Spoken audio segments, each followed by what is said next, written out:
Bom dia, meus amigos, que às vezes me acompanham no YouTube, que é uma gravação que eu faço independente do trabalho espírita.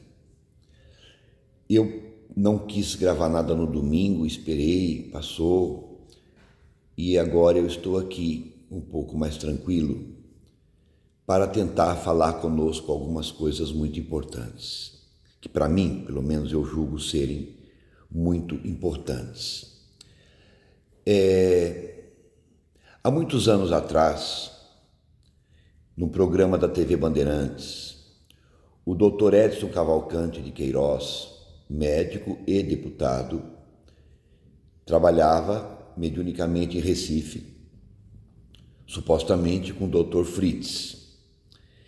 E ele, incorporado do Fritz no programa Terceira Visão, há mais ou menos uns 34 anos atrás, aproximadamente, ele fez um comentário muito sério, dizendo o seguinte: era a época em que a população do Brasil e do mundo estava em pânico com a AIDS, que era até chamada de SIDA, Síndrome da Imunodeficiência Adquirida, a peste gay. E o Dr. Fritz, incorporado no Dr. Edson, faz um comentário muito sério a respeito do futuro da humanidade. Dizia ele mais ou menos assim: vocês estão preocupados e revoltados com essa doença que está trazendo muito preconceito na sociedade humana e excluindo as pessoas das vossas convivências e as colocando como se elas estivessem pagando um castigo que Deus mandou para elas. Vou lhes dizer o que eu posso dizer agora. Chegará um dia em que essa doença se tornará tão comum como uma gripe, e todas as famílias que hoje criticam e acusam os que se contaminaram pelo vírus HIV terão um filho, um neto, um irmão, um amigo, um pai, uma mãe contaminados. Dificilmente haverá um lar sem que alguém não tenha uma pessoa próxima de si com o vírus da AIDS, que vocês chamam de peste gay.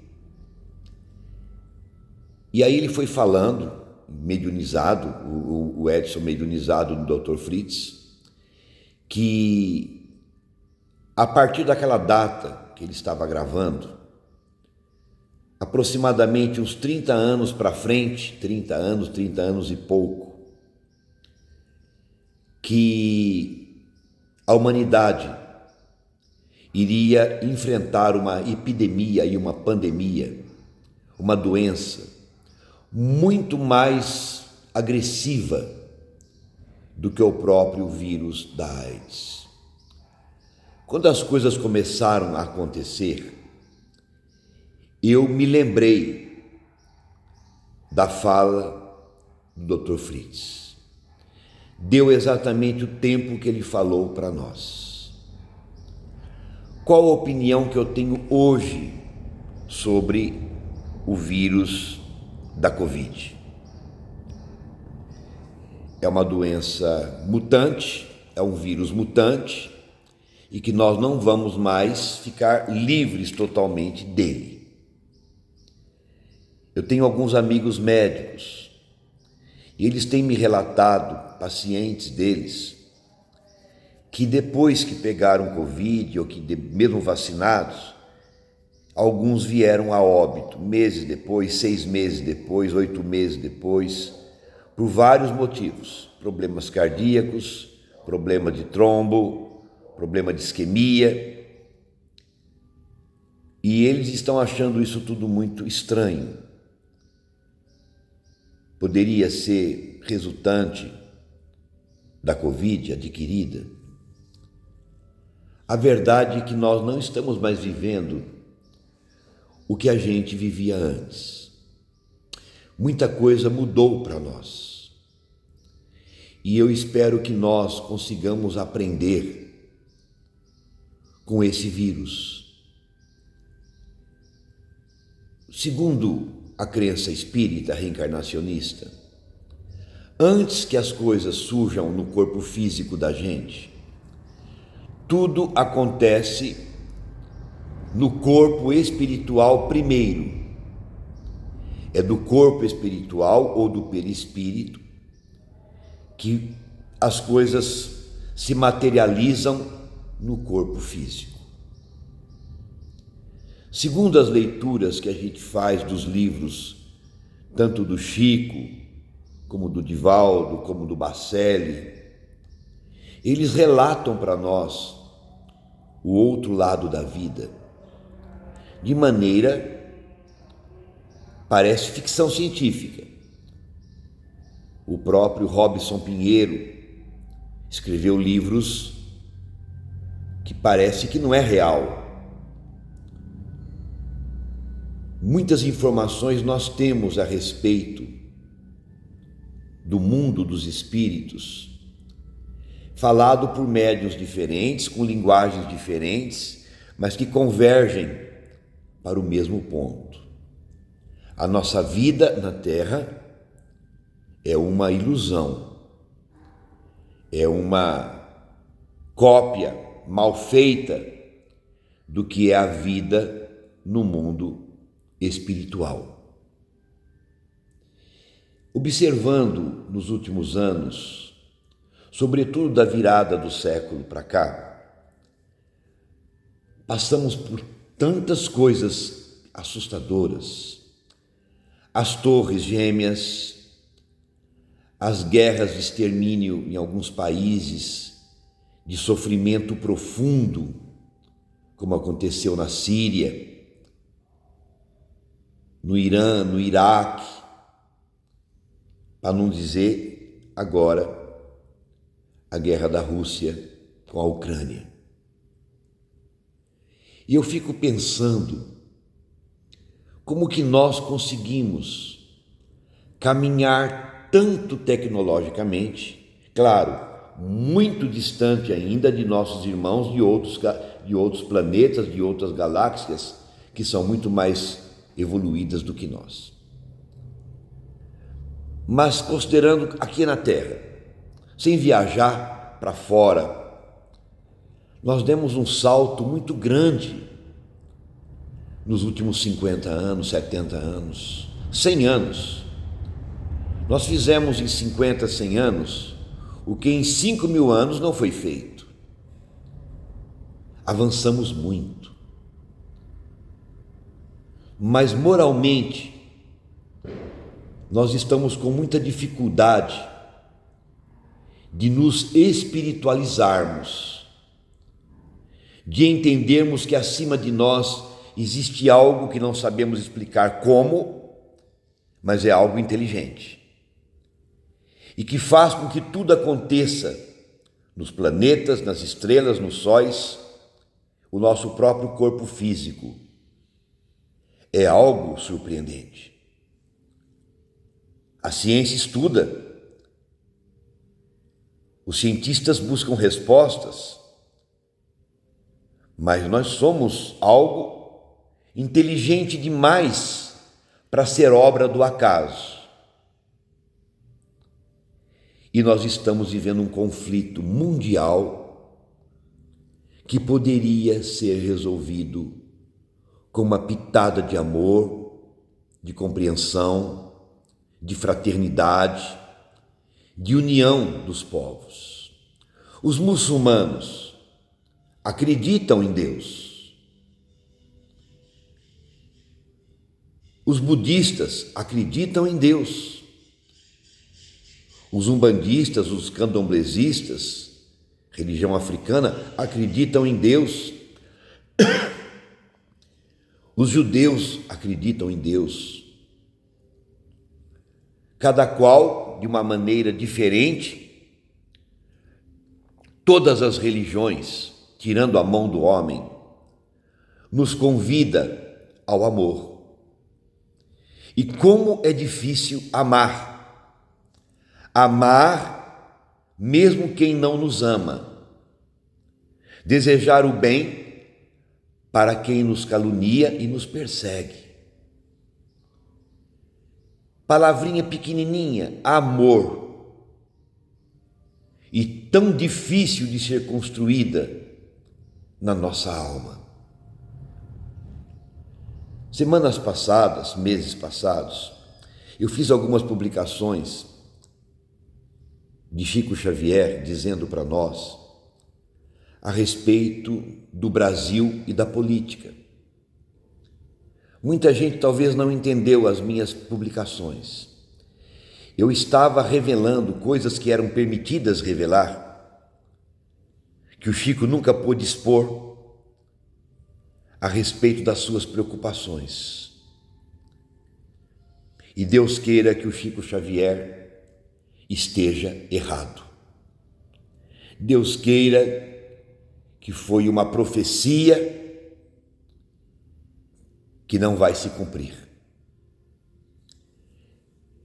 Ontem à noite e hoje de manhã, eu não quero mais ver televisão. Hoje de manhã eu coloquei no canal de modo viagem para assistir coisas nada a ver com notícia. Mas acabei vendo no canal do YouTube, da Jovem Pan, entre outros canais, algumas coisas que me assustaram muito. Eu vi, hoje de manhã acabou chegando para mim 1.500 pessoas retidas num ginásio, supostos terroristas. Mulheres, senhoras idosas, crianças, senhores, que não fizeram parte da baderna dentro do palácio ou dos três poderes. Meu Deus, isso não é fazer justiça, isso é loucura. Eu não estou aqui defendendo este ou aquele, não. Vi na Avenida Paulista o pessoal pedindo para que não haja anistia para essas pessoas. Vi a Faculdade de São Francisco de São Paulo, os alunos de Direito pedindo não anistia. Prisão para os criminosos. Isso é grave, porque são nossos irmãos, tanto os petistas como os bolsonaristas, como de qualquer outro segmento, nós somos irmãos. Nós estamos num país cristão. Eu sempre disse uma coisa que ninguém acreditava em mim. Eu falava assim, gente, não subestimem as trevas. As trevas são altamente organizadas, inteligentes e persuasivas. Elas lutam com todas as armas que elas têm, as trevas, e ela vence muitas vezes pela nossa inferioridade de espírito que somos. As trevas têm um poder muito grande sobre a terra, porque nós temos o nosso lado trevoso da alma, que ainda não foi vencido. Eu me lembro de Chico Xavier dizer que ele não tinha um dia na vida dele que não levava uma surra de um espírito, não surra física, um ataque das trevas. Era ele indo de charrete para trabalhar em Pedro Leopoldo, na Fazenda Modelo, quando cobras cruzavam o caminho e ele tinha que conversar com a cobra para a cobra não atacá-los, enviada pelas trevas. De outra vez ele estava andando a pé, entidades o cercaram para destruí-lo.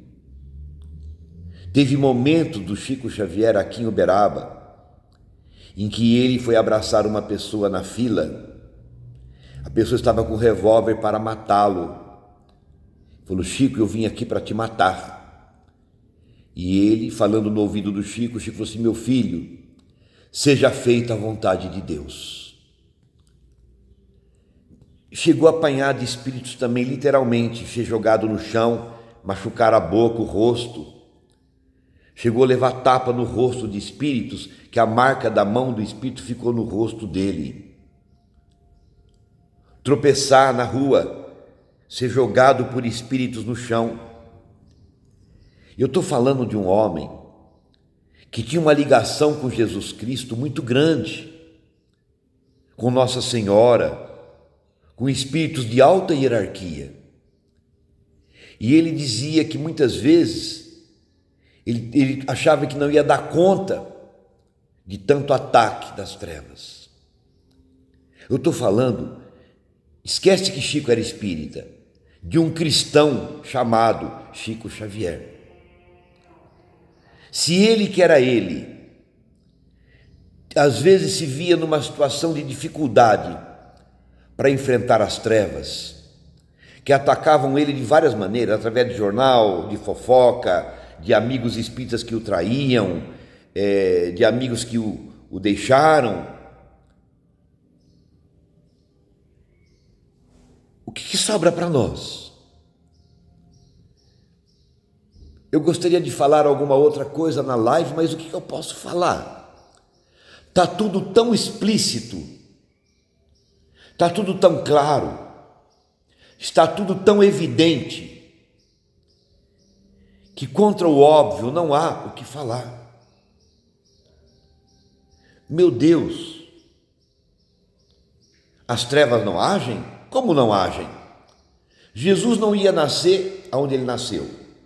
Jesus ia nascer nas Gálias, região que hoje é a França. As trevas descobriram. Os romanos foram lá e mataram todo o pessoal, sobretudo os sacerdotes druidas. Programou-se uma nova vinda de Jesus para a região de Jerusalém. As trevas agiram através de Herodes matando as crianças. Nossa Senhora fugiu com ele o tempo todo. Como que as trevas não agem? À época de Kardec, as trevas agiram, houve a queima dos livros no ato de Barcelona. Depois da morte de Kardec, Le Marrier destruiu a doutrina espírita em Paris, na França, com falsificações que levaram-no aos tribunais de justiça. Inclusive a mulher de Kardec teve que responder por isso, foi inocentada. O espiritismo morreu na França. Veio para o Brasil na figura de Chico Xavier.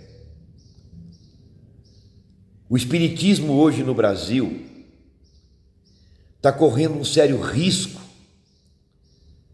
de ser transformado em algo que não é o espiritismo que o Chico Xavier e Kardec nos ensinaram. Está óbvio. O próprio grupo espírita se divide com raivas, com mágoas, com situações antagônicas. Está claro. Como é que a gente explica o óbvio? Meu Deus, eu só posso dizer uma coisa para nós: tende piedade de nós. Como a gente ainda é ignorante. Terminando minha fala sobre a década de 2020 para 2030, sem querer ser pessimista, analisando todos os livros que eu li, do Chico Xavier e do Dr. Inácio, e mais do que eu aprendi no Espiritismo, na minha própria mediunidade, e mais outros médiuns de várias partes do planeta, médiuns espíritas, médiuns não espíritas, visões que tiveram, etc., profecias ou não, tirando todo o excesso do que foi falado, dá-me a impressão que daqui para frente, até 2030, 2035, a humanidade terá que experimentar provas muito importantes para o nosso crescimento. Nós, seres humanos da Terra, ou que moramos na Terra, não teremos mais folga daqui para frente. É como se o tempo tivesse falado, olha, daqui para frente, ou vocês tomam jeito na vida, ou a vida vai dar jeito em vocês. Eu acho que virão outros vírus. Eu acho que surgirão outros problemas de saúde, além do problema social, econômico no planeta, os problemas de guerra, etc. Fora os problemas de clima, de terremotos, etc. Penso eu que teremos anos de aprendizado, de luta, também de esperança e de alegria. Mas não virá de mão beijada para nós aquilo que nós não estamos fazendo por merecer. Eu convido a nós todos a refletirmos sobre a nossa própria vida. Nós, às vezes, na nossa vida íntima, por motivos tolos, nos afastamos uns dos outros, em casa, na família, nos amigos, no centro espírita, nas religiões de cada um. Nós estamos o tempo todo degladiando, brigando, se atritando emocionalmente. Deus, sinceramente, eu peço a Jesus, sem nenhuma demagogia, sem nenhuma falsa humildade, ajuda-nos, Senhor, a acordar, a abrir os olhos. Abençoa o Congresso Nacional, os três poderes, para que possam agir em Teu nome, Senhor, para que o nosso país não perca a sua essência de amor e fraternidade. Com todos os defeitos que possa haver no Brasil, ele precisa merecer ser o coração do mundo e a pátria do Evangelho. Um bom dia a todos. Eu não quero que concordem comigo, não é isso. Eu estou apenas colocando meu coração para fora. Não estou falando mal de ninguém, não estou atacando ninguém. Eu estou pedindo para nós acordarmos, desde a pessoa mais humilde, mais simples, mais escondida, num lugar a esmo, ao presidente da República, ao Congresso, ao prefeito, ao vereador, ao médico, ao enfermeiro, ao católico, ao espírita, ao evangélico. Vamos acordar, vamos observar o que está acontecendo conosco e vamos tentar mudar um pouco esse quadro tão triste que eu nunca esperei presenciar. Perdoa-me, Senhor, e perdoa vocês que me acompanham. Eu não sou youtuber, eu não tenho influência sobre ninguém, eu apenas converso e falo o que eu estou sentindo e pensando. E divido com os meus amigos, que não são obrigados a concordar comigo. Mas me interessam sim as coisas do Brasil, da terra e do mundo, porque eu sou um espírito que vivo neste mundo, encarnado. Eu faço parte do mundo. O que acontecer no mundo fará parte de mim e de cada um de nós. Obrigado. Até a próxima live. Espero que falando coisas melhores para vocês. Jesus seja conosco. Muito obrigado.